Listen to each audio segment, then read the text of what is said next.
नमस्कार दोस्तों। नी notification out किया गया है साउथ ईस्टर्न रेलवे की तरफ से अप्रेंटिसशिप ट्रेनिंग के लिए। दोस्तों, अगर आप इस ट्रेनिंग के बारे में डिटेल में जानना चाहते हैं तो आप इस वीडियो में एंड तक बने रहिए। सो दैट आपको पता चल पाए कि अप्रेंटिसशिप ट्रेनिंग के लिए क्या क्वालिफिकेशन होनी चाहिए, क्या एज लिमिट होनी चाहिए, कौन सी कैटेगरी के कैंडिडेट्स को कितना एज में रिलैक्सेशन दिया जाएगा, सिलेक्शन किस तरफ ले सकते हैं, स्टाइपेंड कितना दिया जाएगा, और मोस्ट इंपॉर्टेंट थिंग जो आपके माइंड में डाउट रहता है कि इसमें सिर्फ ट्रेनिंग ही करवाया जाएगा या फिर परमानेंट जॉब भी दिया जाएगा, और भी एजुकेटर चीज़ों को डिस्कस करेंगे। और दोस्तों, अगर आप इस चैनल पे फर्स्ट टाइम विजिट किए हैं तो इस चैनल पे आप जुड़ जाइए, क्योंकि जब भी जॉब से संबंधित नई नोटिफिकेशन आउट होगा देन इस चैनल के माध्यम से आपको नोटिफिकेशन मिल जाएगा। और दोस्तों, इस वीडियो को अपने दोस्तों को भी शेयर कर दें सो दैट आपके दोस्तों को भी इस ट्रेनिंग के बारे में पता चल सके। तो चलिए डिस्कशन स्टार्ट करते हैं। साउथ ईस्टर्न रेलवे इंडिया के all eligible and interested candidates को अप्रेंटिस एक्ट 1961 के अंतर्गत ट्रेनिंग के लिए ऑनलाइन एप्लीकेशन इनवाइट करता है। ऑनलाइन एप्लीकेशन आप 29/12/2023 से 28/12/2023 तक अप्लाई कर सकते हैं। एज 15 से 24 साल के बीच में होनी चाहिए एज ऑन 1/1/2024। एज रिलैक्सेशन दिया जाएगा as per the rules. Age relaxation का मतलब होता है एज में एक्स्ट्रा छूट देना। SC/ST कैटेगरी के कैंडिडेट्स को 5 ईयर तक का एज में रिलैक्सेशन दिया जाएगा। OBC कैटेगरी के कैंडिडेट्स को 3 ईयर तक का एज में रिलैक्सेशन दिया जाएगा। फिजिकली हैंडीकेप कैंडिडेट्स को 10 ईयर तक का एज में रिलैक्सेशन दिया जाएगा। सिमिलरली आप एक सर्विसमैन के लिए देख सकते हैं। दोस्तों, अगर आपको एज रिलैक्सेशन चाहिए then whenever you'll apply application you have to mention a need of age relaxation, and when document verification will be conducted you have to produce caste certificate. जिस भी कास्ट से आप एज रिलैक्सेशन का demand करेंगे।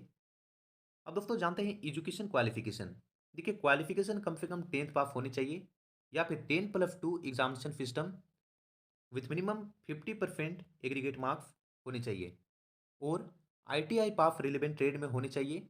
Certified NCBT या FCBT के द्वारा होनी चाहिए।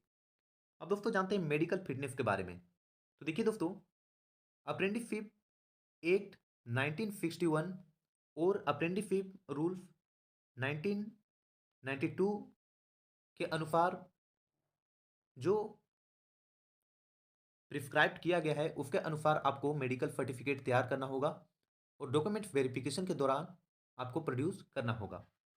अब दोस्तों, जानते हैं एप्लीकेशन फी। SC/ST, PWD और वुमेन कैंडिडेट्स को इस एप्लीकेशन को अप्लाई करने के लिए किसी भी तरह का पेमेंट नहीं करना होगा। ये कैंडिडेट्स को छोड़ करके बाकी जितने भी कैटेगरी के कैंडिडेट्स आते हैं उन सभी को 100 रुपीज़ पे करने होंगे। एक बार आप एप्लीकेशन फ़ी को पे कर देते हैं तो किसी भी सर्कमस्टेंसेस पर आप वापस नहीं कर पाएंगे। तो दोस्तों, इस एप्लीकेशन को आप तभी अप्लाई करें जब आप इंटरेस्टेड हो। ओके। इसका पेमेंट आप ऑनलाइन कर सकते हैं, that is credit card, debit card, net banking etcetera के थ्रू। अब दोस्तों, जानते हैं सिलेक्शन प्रोसेस। देखिए, इसमें सिलेक्शन जो आप 10th में मार्क्स ऑब्टेन किए हैं उसका 50% वेटेज होगा, और ITI में जो आप मार्क्स ऑब्टेन किए हैं उसका वेटेज 50% होगा। दोनों को कंबाइन करके कैंडिडेट्स को शॉर्टलिस्ट किया जाएगा। शॉर्टलिस्ट करने के बाद डॉक्यूमेंट वेरिफिकेशन के लिए बुलाया जाएगा, and then final merit list तैयार किया जाएगा। एंड देन जिन भी कैंडिडेट्स का लिस्ट में नेम होगा वो कैंडिडेट्स को ट्रेनिंग के लिए बुलाया जाएगा। Okay. In case two candidates का परसेंटेज सेम हो जाता है, सपोज दैट एक्स और वाई कैंडिडेट से और दोनों अनरिजर्व से बिलोंग करते हैं, दोनों का परसेंटेज 70% और वाई कैंडिडेट्स का भी 70%। तो ऐसा केस में जिन कैंडिडेट्स का एज ज़्यादा होगा, मान के चलिए कि एक्स कैंडिडेट्स का एज 22 साल है और वाई कैंडिडेट्स का एज 21 साल है, तो एक्स कैंडिडेट्स को ज़्यादा प्रेफरेंस दिया जाएगा in comparison to Y candidates. अगर मान के चलिए कि एक्स और वाई कैंडिडेट्स का भी एज सेम है, तो ऐसे केस में जो कैंडिडेट्स मैट्रिकुलेशन पहले पास किए हुए होंगे वैसे कैंडिडेट्स को पहले प्रेफरेंस दिया जाएगा। तो देखिए, सपोज दैट एक्स कैंडिडेट्स 2022 में पास किए हुए हैं और वाई कैंडिडेट्स 2021 में मैट्रिकुलेशन पास किए हुए हैं, तो वाई कैंडिडेट्स को पहला प्रेफरेंस दिया जाएगा। तो आई होप दोस्तों, इस एग्जाम्पल की मदद से आप टाई के रिजोल्यूशन को समझ गए होंगे। ओके। और दोस्तों देखिए, डॉक्यूमेंट वेरिफिकेशन के लिए 1.5 टाइम्स कैंडिडेट्स को बुलाया जाएगा। मतलब सपोज डेट वैकेंसी 100 है, ठीक है, तो इसका मल्टीपल 1.5 मतलब इसमें टोटल 150 कैंडिडेट्स को डॉक्यूमेंट वेरिफिकेशन के लिए बुलाया जाएगा। ठीक है, ये तो सिर्फ एक उदाहरण है और एक्चुअल में तो फ्लोट्स कुछ और ही है। वो हम नीचे में देखेंगे कि कौन से डिवीज़न में कितने फ्लोट्स हैं। ओके, अब दोस्तों देखिए यहाँ पर मेंशन किया गया है कि आप एप्लीकेशन को किस तरह से अप्लाई कर सकते हैं। फर्स्ट ऑफ ऑल तो आपको इस साइट में विजिट करना है और जो भी आपसे डिमांड किया जाएगा वो आपको फुलफ़िल करना है। एंड देन देख सकते हैं कि फ़ोटोग्राफ 3 मंथ ओल्ड होना चाहिए और इससे ज़्यादा ओल्ड होगा तो नहीं चलेगा। फ़ोटोग्राफ का फ़ॉर्मेट जेपीजी या जेपीईजी के फ़ॉर्मेट में होने चाहिए। ओके, फिर आपको सिग्नेचर का भी स्कैन करना होगा, यहाँ पे आप देख सकते हैं। और भी देख सकते हैं दोस्तों, यहाँ पे आप एक नज़र डाल लीजिए टर्म्स एंड कंडीशंस को। ओके, अब दोस्तों जानते हैं कि कहाँ पर कितने फ्लोट्स हैं। तो देखिए दोस्तों, खड़गपुर वर्कशॉप में टोटल 360 फ्लोट्स हैं, जिसमें फिटर के लिए टोटल 100 है, टर्नर के लिए टोटल 22 फ्लोट्स हैं, इलेक्ट्रीशियन के लिए टोटल 80 फ्लोट्स हैं। सिमिलरली दोस्तों आप ट्रेड वाइज देख लीजिए कि कौन से ट्रेड में कौन से कैटेगरी के कैंडिडेट्स के लिए कितने फ्लोट्स हैं। Signal and telecom workshop Kharagpur में टोटल 87 फ्लोट्स हैं। यहाँ पर आप ट्रेड वाइज कैटेगरी वाइज देख लीजिए। सिमिलरली आप ट्रेक मशीन वर्कशॉप खड़गपुर के लिए देख सकते हैं। एफएफई वर्क खड़गपुर के लिए टोटल 28 फ्लोट्स हैं। कैरियर्स उनवगौन डिपोट खड़गपुर में टोटल 121 फ्लोट्स हैं। सिमिलरली दोस्तों आप यहाँ से देख लीजिए डीजल लोको फेट खड़गपुर में कितने फ्लोट्स हैं, फिर यहाँ से देख सकते हैं। यहाँ से देख लीजिए दोस्तों।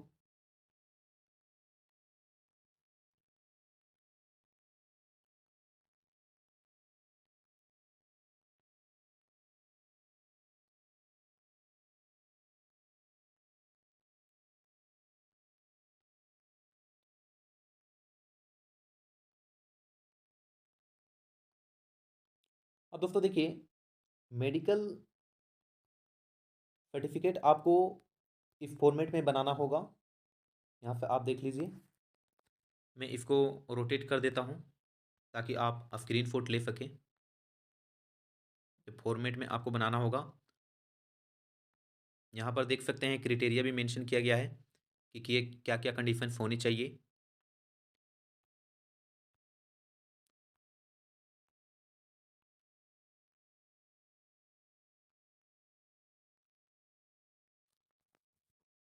और देखिए दोस्तों, यहाँ पर स्पष्ट रूप से ये भी मेंशन किया गया है कि मेडिकल सर्टिफिकेट जो है वो असिस्टेंट सर्जन से कम रैंक का नहीं होनी चाहिए। ओके, तो कम से कम इतना रैंक तो होने ही चाहिए। ठीक है, तो ये रैंक के डॉक्टर के द्वारा आप सर्टिफिकेट को तैयार कर लीजिएगा इस फॉर्मेट में। एंड देन डॉक्यूमेंट वेरिफिकेशन के लिए जाइएगा। ओके, तो आई होप दोस्तों आपको इस रिक्रूटमेंट के बारे में क्लियर हो गया होगा। और दोस्तों एक डाउट आपके मन में रह गया है और वो है इसमें सिर्फ ट्रेनिंग ही करवाया जाएगा या फिर परमानेंट जॉब भी दिया जाएगा।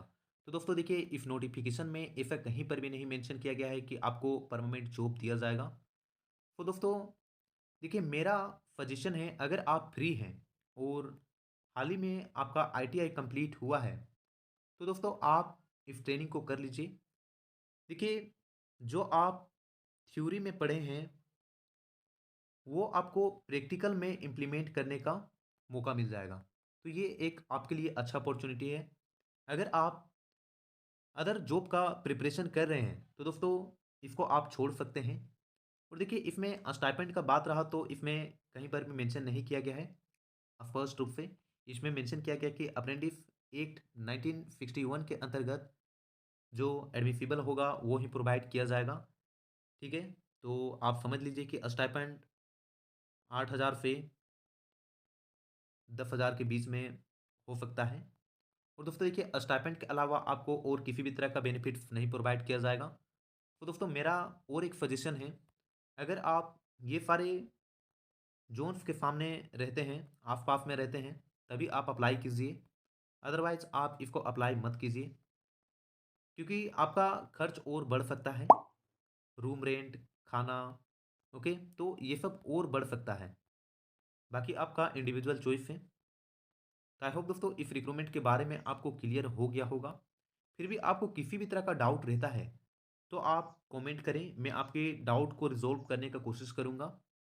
और अगर आप इंटरेस्टेड हैं तो इसका लिंक आपको वीडियो के नीचे डिस्क्रिप्शन में मिल जाएगा। वहाँ पे डायरेक्टली आप इस एप्लीकेशन को अप्लाई कर सकते हैं। मिलते हैं नेक्स्ट वीडियो में दोस्तों इसी तरह के नोटिफिकेशन को लेकर के। तब तक के लिए जय हिंद, जय भारत।